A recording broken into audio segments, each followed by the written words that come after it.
নমস্কার। মা শারদা সেবাশ্রম ফেসবুক পেজে সকল ভক্ত বন্ধুদের সাদর আহ্বান জানাই। আজকে আমরা যেখানে আমাদের প্রতিদিনের সভা বসে সেখানে নয়, আজকে আমরা আছি রূপার বাড়িতে। রূপা মানে রূপা গাঙ্গুলি। আমাদের পাঠচক্রে অনেক রূপা আছে, তো তাই বিশেষ করে বলছি।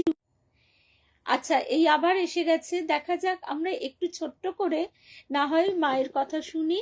আর একটা বড় কথা, এখন আমি ভক্ত বন্ধুদের কাউকে দেখতে পাচ্ছি না, এক এক করে নিশ্চয়ই সববসে শুনছেন। এইটি আমার কাছে আজকে খুবই আনন্দের কথা। আমাদের শ্রী শ্রী মা তো সমস্ত মায়ের মধ্যে দিয়েই প্রকাশিতা। এই তো সবাই এসে গেছে। শ্রাবণ, প্রথমেই শ্রাবণকে দেখছি, মহুয়া, কেয়া, এই তো আবার আবার ঠিক হলো, আবার এসে গেল। কিন্তু এর ফলে কি হবে, মানে হ্যাঁ, শ্রাবণী এসেছিল, তারপর এখানে সৌরভকেও দেখতে পাচ্ছি। বারবার নেটটা ভীষণভাবে ডিস্টার্ব হচ্ছে। আর এখন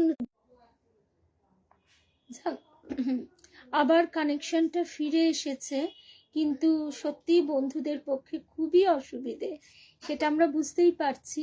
কিন্তু কি করব, আমরা তবু একটু চেষ্টা করি, মায়ের কাছে প্রার্থনা রাখি যাতে এই আজকের অধিবেশনটি সাফল্য লাভ করে, আমরা এগোতে পারি। এই তো অনেক, এই তো রূপা ভট্টাচার্যও এসে গেছে। শ্রাবণ, রূপা ভট্টাচার্য, কেয়া। আচ্ছা, এবারে যে কথায় আমরা ছিলাম, সেই দিনই ওর বাড়িতে, মানে ওর ঘরে, মাসিমা এই ঘরেই থাকেন, মাসিমার ঘরে বসেই আমরা সবাই শুনছি। মাসিমার ঠিক বিছানায় বসে আছি, আর মাথার উপর মায়ের 16ই মার্চ। আবার কানেকশনটা ফিরে এসেছে। সংযুক্তা, মৌসুমী সকলকেই দেখতে পাচ্ছি, কিন্তু কোনো কমেন্ট দেখতে পাচ্ছি না। আর বারবার ডিস্টার্ব হওয়ার জন্য আন্তরিকভাবে দুঃখিত, কিন্তু সব দিন তো আর এক হয় না। তবু আমরা চেষ্টা করছি, মায়ের কাছে প্রার্থনা করছি যাতে আমরা মায়ের এই কথা সমাজ সেবা করতাম। সেই সময়ে যক্ষা রোগী বা কলেরা রোগী মারা গেলে দাহ করবার জন্য লোক পাওয়া যেত না।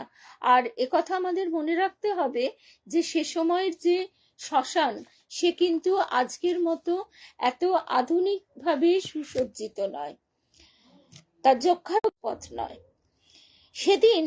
এবং ছেলেটি হরেন্দ্রনাথ দাশগুপ্ত, সে তখন কলেজে পড়ে, তার মানে তার বয়স হচ্ছে 20-র আশেপাশে। তাই এহেন একটি ছেলে গঙ্গা স্নান করে মৃতদেহ সৎকার করে বেলুড় মঠে যাতায়াত ছিল। ভক্ত বন্ধুদের তো টিঙ্কুকেও দেখতে পাচ্ছি, সমবেত দেখছি। তাহলে আশা করি একটু অসুবিধা হলেও আমরা নিশ্চয়ই সমবেত হতে পেরেছি। আচ্ছা, এই মায়ের করতাম ভগবান বলে ভক্তি করতাম, বেলুড় মঠে যাতায়াত ছিল, সেই সূত্রে জানতাম মা সাক্ষাৎ জগৎ জননী। রাস্তায় একজন মহিলাকে ওইভাবে পিছনে আসতে দেখে ভয় ভয় ঠাকুর ও মাকে স্মরণ করতে লাগলাম। একটু পরেই পিছনে তাকিয়ে দেখি মহিলা তখনও আসছেন। মৃতদেহ দাহ করে ফিরছি, নির্জন রাস্তা, অন্ধকার, পিছনে শুভ্র বস্ত্রে একাকিনী এক মহিলা। তাহলে কি ব্যাপার, এ কি কোনো অশরীরী আত্মা? আরো বেশি ভয় যেন আমাকে গ্রাস করলো। জোরে জোরে সর্বশক্তি দিয়ে উচ্চারণ করে চলেছি, জয় ঠাকুর, জয় মা। হ্যাঁ, আমাদের ভক্তবন্ধু বলছেন খোলামেলা জায়গায়, ঠিক তাই। হয়তো এসি চলছিল, সেই জন্য অসুবিধা হচ্ছিল। এখন এসি অফ করে জানলা খুলে দেওয়া হয়েছে।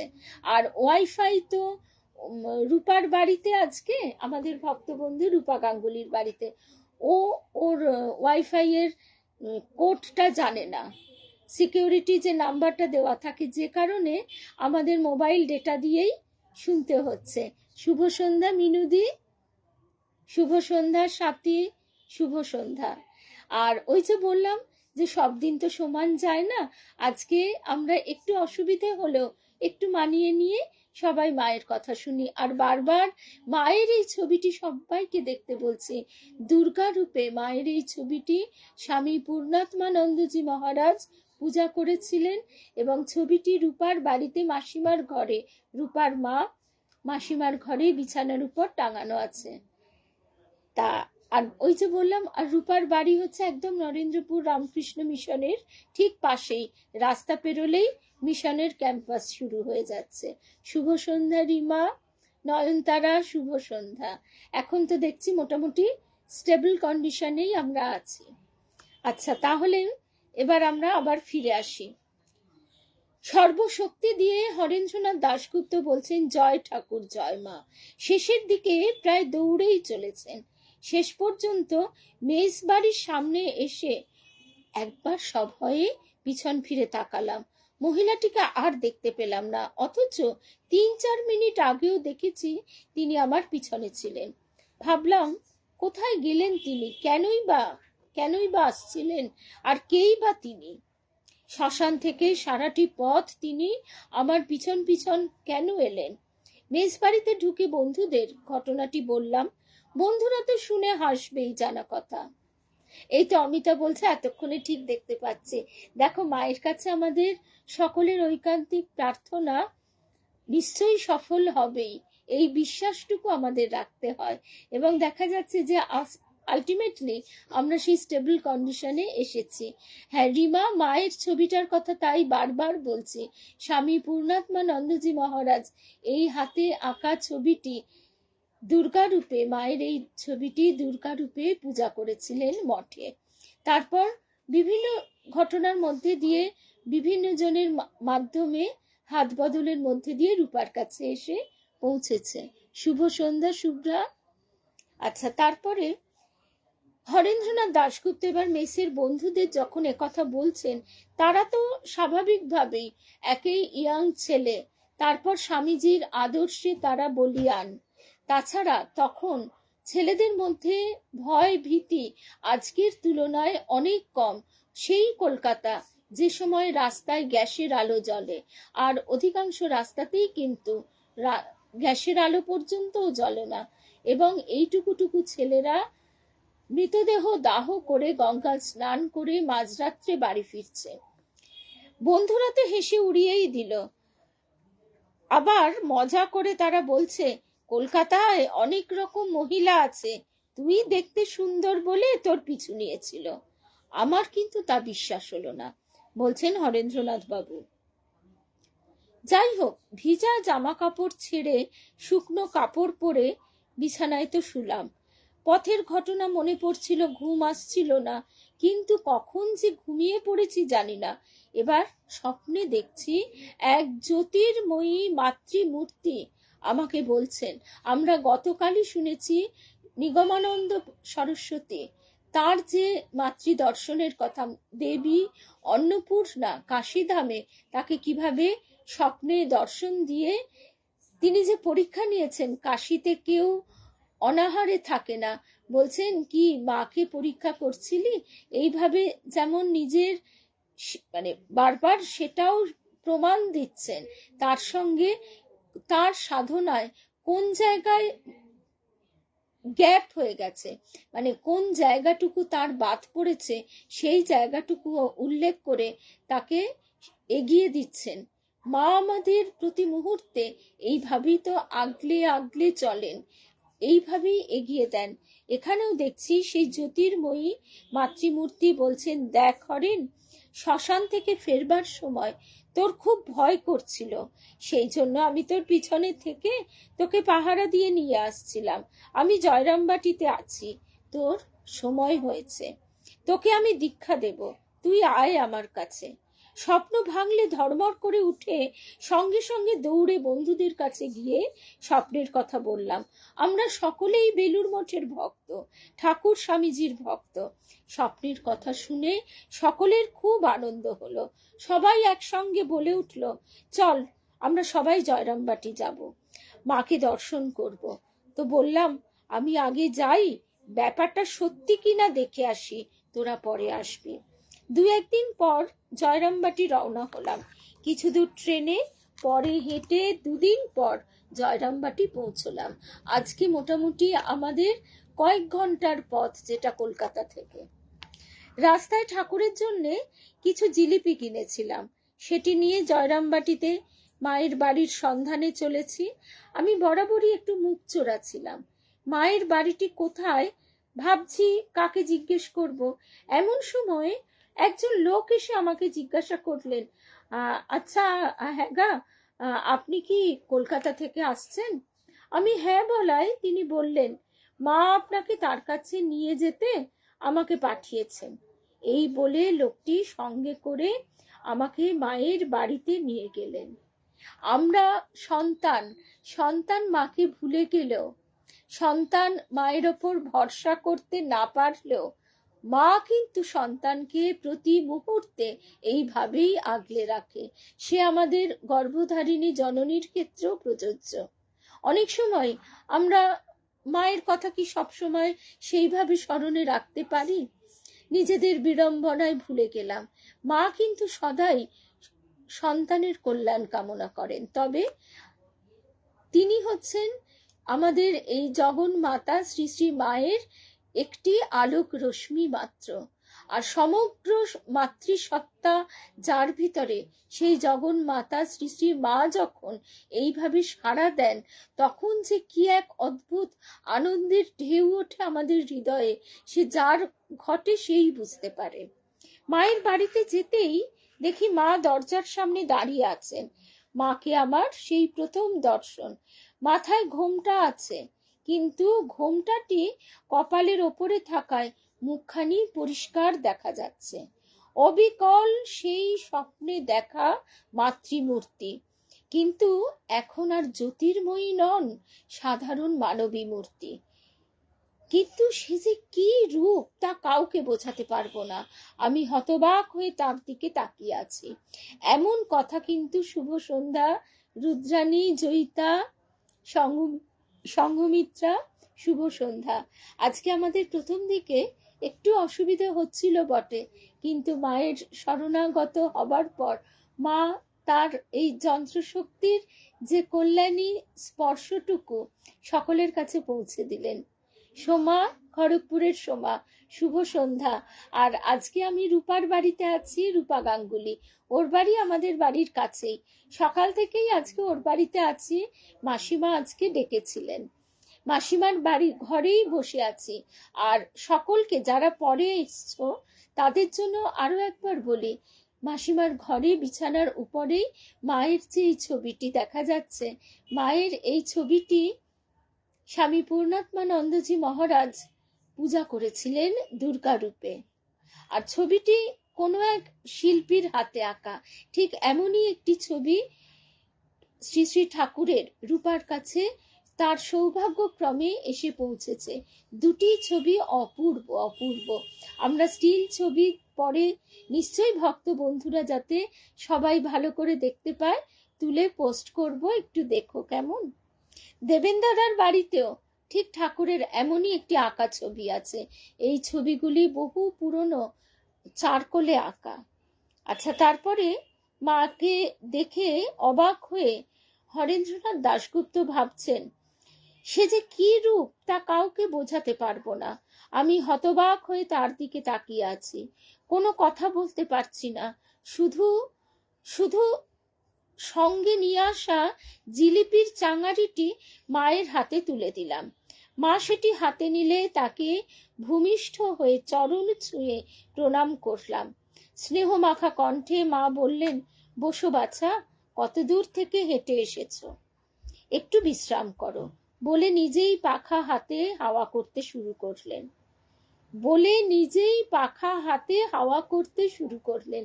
বারবার এই কথাগুলো শুনলেই একটা কথাই মনে হয়, মা তার ব্রহ্মচারী সন্তানকে, পরবর্তীকালে স্বামী অরূপানন্দজি, তাকে বলছেন যে তোমাকে আর অত জ্ঞান চচ্চড়ি করতে হবে না, শুধু এটুকু যেন আমি মা, তুমি সন্তান, তুমি সন্তান, আমি মা। এই জানাটা সাধারণভাবে বললে মনে হবে এটা আর কি এমন জানা, কিন্তু মর্মে মর্মে যদি জানাটা মানে একদম বসে যায়, ঠাকুরের ভাষায় খাপে খাপে মিলে যায়, তবেই সেই জানার সার্থকতা আমাদের জীবনে প্রতিফলিত হয়। শুধু জীবনে নয়, জীবনে মরণে প্রতিফলিত হয়। সে তখন মায়ের কোলে বসে একেবারে আনন্দে, মহানন্দে আত্মহারা হয়ে থাকে। তার কাছে কোনো শোক, দুঃখ, হতাশা, বিষাদ, কোনো রিপু কেউ স্পর্শ করতে পারে না। মায়ের কোলে বসে সে খিলখিল করে হাসে। যেমনটি আমরা যদি কোনো ছোট বাচ্চাকে মায়ের কোলে বসিয়ে ভয় দেখাই, সে কিন্তু তখন খিলখিল করে হাসবে, ভয় পাবে না। ঠিক তেমনি এই জানাটা আমাদের যেন মর্মে মর্মে মা জানিয়ে দেন। তিনি না জানতে দিলে সে জানাও আমাদের সাধ্যে কুলোয় না। তারপরে মা হাওয়া করছেন পাখা দিয়ে। একটু পরে মা আমার হাতে ঠাকুরের প্রসাদ দিলেন আর বললেন, পুকুর থেকে স্নান করে এসো, তোমাকে আমি দীক্ষা দেব। ঠিক স্বপ্নে তিনি যেমনটি দর্শন করেছিলেন। আমার হাতে তিনি স্নানের জন্য তেল এবং একখানা ধুতি দিলেন। বাড়ির মায়েরা কি করে, যা বাবা চানটা করে আয়, চানটা করে আয় বলে বাইরে থেকে বাচ্চা বাড়ি এলে তাকে, এখন তো এসি, লোকে এসি চালিয়ে দেয় কি ফ্যান চালিয়ে দেয়, হাত পাখা দিয়ে হাওয়া করে হাতে গামছা বা টাওয়েল জামা কাপড় দিয়ে বলে, যা বাবা চানটা করে আয়। এ যেন ঠিক তেমনই একটি ছবি, যে ছবিতে আমরা দেখতে পাচ্ছি সেই যে স্বামীজি বলছেন, সমস্ত কিছু মুছে গিয়ে জগৎ জুড়ে শুধু মা। স্নান করে আসার পর দেখি মা পূজা করছেন। একটু পরেই পুজো শেষ হলে আমাকে ডাকলেন এবং সামনে একটি আসনে বসতে বললেন। আমার দীক্ষা হয়ে গেল। দীক্ষার পর মা বললেন, খাওয়ার সময় তোমাকে ডাকবো। খাওয়ার সময় মায়ের সেবকদের মধ্যে একজন বললেন, ভাই তুমি তো মহা ভাগ্যবান ও পুণ্যবান, মা তোমাকে ডেকে দীক্ষা দিলেন, আর আমরা মায়ের সেবা করি, কিন্তু আমাদেরও এত তাড়াতাড়ি দীক্ষা হয়নি। কলেজের পড়াশোনার ক্ষতি হবে বলে পরদিনই কলকাতা ফেরার কথা মাকে জানালাম। মা বললেন, এই তো সবে এলে বাবা, এখনই চলে যাবে? আমি বললাম, মা যেতেই তো 2 দিন লাগবে, আজ না গেলে কলেজে পড়াশোনার ক্ষতি হবে। শুভ সন্ধ্যা তৃপ্তি। মা আর কিছু বললেন না। বিদায় নেওয়ার সময় দেখলাম মায়ের 2 চোখে জল। আবারও বলছি, মায়ের এই ছবিটি স্বামী পূর্ণাত্মানন্দজি মহারাজ দুর্গা রূপে পুজো করেছিলেন। আমরা সাধারণ মানুষ, আমাদের কি ধ্যান হয় না? আমরা যদি ঠাকুর মায়ের মুখের দিকে তাকিয়ে চুপ করে বসে থাকতে পারি, স্বামী চেতনানন্দজি মহারাজ বলছেন সচল ধ্যানের কথা। আর আমাদের গুরুদেব শ্রী শ্রী তারক ব্রহ্ম তারাদাস দেবী মা সবসময় বলতেন, তোমরা আর কিছু না পারো, ঠাকুর মায়ের একটা মস্ত বড় ছবি করবে, করে সেই ছবির সামনে চুপ করে তাকিয়ে বসে থাকো, আর কিছু করতে হবে না। তোমার মন যা করে করুক, মন কিন্তু সেখানে মায়ের সামনে বাধ্য হয়ে যাবে, আর সে অবাধ্য থাকবে না। এবং মনের ভিতর যত রাগ, দেশ, হিংসা, বিদ্বেষ, দুঃখ, যেগুলো আমাদের মনকে নিম্নগামী করে, সে নেগেটিভ ভাইব্রেশন দেয়, সেই জিনিসগুলো স্বতঃস্ফূর্তভাবে মা কিন্তু আকর্ষণ করে নেবেন। রবি ঠাকুরের গানের একটি লাইন মনে পড়ে যায়, শূন্য করিয়া রাখ তোর বাঁশি, বাজাবার যিনি বাজাবেন আসি। অর্থাৎ আমরা যদি নিজেকে সম্পূর্ণ সঁপে দিতে পারি, তাহলে মা তার ভারটা নিয়ে নেন। আর আমরা অহং দিয়ে নিজেকে যতক্ষণ ভরে রাখবো, ততক্ষণ মা ভাববেন, আহার ও নিজেই খেলছে, খেলুক না, তারপর আমি যখন হোক দেখব। শেষমেশ তো মা দেখবেনই। শুভ সন্ধ্যা রেখাদি, তুমি নিশ্চয়ই এখন অনেক দূরে আছো। আর স্বপন পাল, লক্ষ্মী, শুভ সন্ধ্যা। রেখাদি তো কোথায় আছো, ভূপালে না কোথায় আমি জানি, কিন্তু আমাদের এই দূরত্বটুকু নিতান্তই ভৌগোলিক দূরত্ব। আজকে আমরা রূপার বাড়িতে আছি, নরেন্দ্রপুর রামকৃষ্ণ মিশনের একদম পাশেই। আচ্ছা, তারপর যে কথায় ছিলাম, তারপর মা কাঁদতে কাঁদতে বললেন, বাগবাজারে শরতের কাছে খোঁজ রেখো, কেমন? কখন কলকাতায় আসবো, তখন দেখা করো।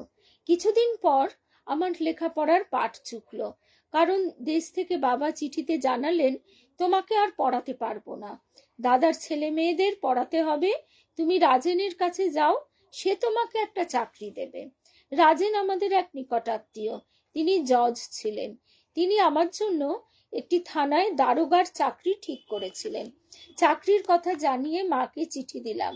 উত্তরে মা লিখলেন, দীর্ঘ জীবেষু তোমার পত্র পাইলাম। জয়রামবাটি থেকে মা লিখছেন, তোমার বাবা তোমাকে যাহা আদেশ করিয়াছেন তাহাই শুনিবে। তুমি এখন যেমন দেশের কাজ করিতেছ, থানায় দারোগার চাকুরি লইলে দেশের কাজ আরো ভালোভাবে করিতে পারিবে। তখন আমাদের দেশ মাতৃকা পরাধীনতার শৃঙ্খলে আবদ্ধ। তুমি আমার স্নেহাশীর্বাদ জানিবে, ঠাকুর তোমার মঙ্গল করিবেন। ইতি আশীর্বাদিকা তোমাদের মা। মায়ের আদেশ অনুযায়ী আমি দারোগার চাকরিতে যোগ দিলাম। সে সময় দেশ জুড়ে যুবকেরা স্বদেশী কাজকর্ম চালাতো। তারা কিন্তু বেশিরভাগ ছিল ঠাকুর স্বামীজির ভক্ত। তারা দেশকে স্বাধীন করার কাজে ব্রতী ছিল। মা আমাকে চিঠিতে যে লিখেছিলেন যে থানায় দারোগার চাকরি নিলে দেশের কাজ আরো ভালোভাবে করতে পারবে, মা কি বলতে চেয়েছিলেন আমি জানি না, তবে দেশ সেবী ভাইদের কাজে আমি গোপনে সহযোগিতা করতাম এবং পলাতক ভাইদের নিজ গৃহে রাখতাম, কারণ স্বাভাবিকভাবেই পুলিশ তো রাজকর্মচারী, রাজার হাতে তারা ধরা পড়বেই, বন্দী হবে।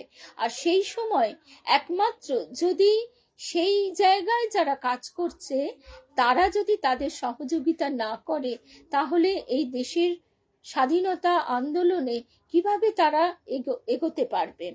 তিনি কি করতেন? ওই হরেন্দ্রনাথ দাশগুপ্ত, তিনি কাউকে চাকর, কাউকে রাখাল, কাউকে ঘোড়ার সহিস, কাউকে নৌকার মাঝি বানিয়ে নিরাপদ আশ্রয়ে যাওয়ার সুযোগ করে দিতেন। অর্থাৎ থানাতেই যদি বড়বাবু এই সুযোগটা করে দেন, তাহলে আমরা বুঝতে পারছি তাদের কত সুবিধে হতো। তাদের ওপর যাতে কোনো নির্যাতন না হয় সেটি আমি নিজে দেখতাম। থানার হাজতে কখনো কখনো যুবকদের তো আটকে রাখা হতো, সে দায়িত্ব আমি নিতাম। অবশ্যই এসব কিছু খুব সতর্কতার সঙ্গে করতে হতো। মা হয়তো তার পত্রে এই অর্থেই আমাকে আশীর্বাদ জানিয়েছিলেন, দেশের কাজ আরো ভালোভাবে হবে। দারোগার কাজে আমার জীবন নতুন খাতে চলতে লাগলো। থানায় থানায় বদলি হতে হতো। যখন যেখানে বদলি হতাম সেখানকার বিশিষ্ট ও শিক্ষিত লোকেদের আমার কোয়ার্টারে এনে কথামৃত, স্বামীজির বই একসঙ্গে পড়তাম, আলোচনা করতাম। বেলুড় মঠের সাধু ব্রহ্মচারীরা ওই এলাকায় এলে তাদের নিমন্ত্রণ করে কোয়ার্টারে নিয়ে আসতাম। কি আনন্দে যে দিনগুলো কাটতো কি বলবো। ইতিমধ্যে আমার বিবাহ হয়েছে। আমার স্ত্রী ইন্দুবালাও এইসব কর্মে আমাকে খুব সহযোগিতা করতেন। পরবর্তী সময়ে আমার ছেলে মেয়েরা বাসায় অতিথি মহারাজদের কাছে ঠাকুরের ভজন, স্তব, গান শিখেছিল। আর আমার স্ত্রী ইন্দুবালা স্বয়ং স্বপ্নে ঠাকুরের কাছ থেকে মন্ত্র লাভ করেছিলেন। মা যতদিন দেহে ছিলেন ততদিন যখনই আমার ব্যক্তিগত জীবনে অথবা চাকরি জীবনে সংকট আসতো, আমি মাকে পত্রে জানাতাম। মা সমস্যার সমাধান কিভাবে হবে নির্দেশ দিতেন এবং সেই অনুসারে সমস্ত সমস্যার সমাধান হয়ে যেত। এবং সমস্যাগুলি যে খুব সরল ছিল তা নয়, কারণ রাজকর্মচারী হয়ে রাজার বিরুদ্ধে কোনো কাজ করা তখনকার সময়ে কতটা ঝুঁকি সেটা আমরা বুঝতেই পারছি। তার চাকরি যে যাবে শুধু তাই নয়, কি যে নির্যাতনের শিকার হতে হবে তার পরিবারকে, এবং যাদের জন্য তিনি করেছেন তাদের ফাঁসি অবধি হবার পুরোপুরি সম্ভাবনা রয়েছে। মা কলকাতায় এলে আমি উদ্বোধনে মায়ের সঙ্গে দেখা করতে যেতাম। সাধ্যমতো মায়ের জন্য কিছু জিনিসপত্র নিয়ে যেতাম। একদিন উদ্বোধনে গিয়েছি, মাকে প্রণাম করছি। মা বললেন, তোমার কথাই তো বলছিলাম, আর তুমি এসে গেলে। শুনে অভিভূত হয়ে আমি বললাম, মা, মা গো, আপনার এত ভালো ভালো সন্তান থাকতে আমার কথা আপনার মনে পড়ে? মা বললেন, পাশে গোলাপ মা আর যোগিন মাকে দেখিয়ে, ওদের জিজ্ঞাসা করো। যেন সন্তান বিশ্বাস করছে না বা বলে মা সাক্ষী মানছেন। তারা সঙ্গে সঙ্গে বললেন, শুভ সন্ধ্যা অনিতা, মহুয়া, সুদীপ্তা, সঙ্গীতা, সিদ্ধার্থ, শুভ সন্ধ্যা। সঙ্গে সঙ্গে বললেন, হ্যাঁ বাবা, এই তো মা, এইমাত্র তোমার কথাই বলছিলেন। মা বললেন, বাবা, মনে পড়ে বই কি, আমার সব সন্তানের কথাই আমার মনে পড়ে। আমরাই তো ভুলে যাই, তাই না? আচ্ছা বাছা, তোমার মাকে আমাকে একবার দেখাবে? একদিন আমার গর্ভধারিণী মাকে মায়ের কাছে নিয়ে গিয়েছিলাম। মা খুব খুশি হয়েছিলেন, গর্ভধারিণী মাও কৃতার্থ হয়েছিলেন। কিন্তু আমার সহধর্মিণীকে মায়ের কাছে কখনো নিয়ে যাওয়া হয়নি। মায়ের ইচ্ছা ছাড়া তো কিছুই হয় না। নিশ্চয়ই এটিও তাই। আমার সব কাজ যেন তার ইচ্ছাতেই হয়, তার ইচ্ছাতেই যেন আমি সারা জীবন চলি, এটি আমার অন্তরের আকাঙ্ক্ষা। আজকে এই অবধি শুনলাম। আজকে আমাদের ভক্ত বন্ধুদের একটু অসুবিধে হচ্ছিল প্রথমে। শুভ সন্ধ্যা, বাসবী, মৌসুমী, কিন্তু আজকে মা আমাদের বিশেষ কৃপায় এই অসুবিধাটুকু দূর করে দিলেন শেষ পর্যন্ত। আমরা একদম স্টেবল কানেকশন পেলাম। কেয়া, আমরা একদম শেষ পর্যায়ে এসে গেছি। সকলকে শুভরাত্রি জানাই। তবে আজকে রূপার বাড়িতে সকাল থেকে নিমন্ত্রণ ছিল। মহুয়াও এসে গেছে, কেয়া, মহুয়া, মৌসুমী, রূপা চক্রবর্তী, মৌসুমী, সুদীপ্তা, অমিতা। শ্রী রামকৃষ্ণময় শুভরাত্রি। আজকে এবার ফিরবো একটু পরে, তাই গৌরীমার অনুদ্যানটি আজকে স্থগিত রইল। আগামীকাল আবার দেখা হবে আমাদের বৃহস্পতিবার। আমরা শুনবো ঠাকুরের এবার সাধন ভাবের পর্যায়ে আমরা এসে গেছি। সেখানে আমরা দেখব যে সাধন জীবনে কিভাবে কি কঠিন অবস্থার মধ্যে দিয়ে আমাদের প্রাণের ঠাকুর চলছেন, আমরা বোধহয় ভাবতেও পারি না। তাই তিনি যখন বলছেন, আমি 16 টাং করেছি, তোরা 1 টাং কর। আবার বলছেন যে বাপের সম্পত্তি তো ছেলে মেয়েই ভোগ করে, ছেলেই ভোগ করে, তবে উড়নচণ্ডে ছেলেকে বাপ দেয় না।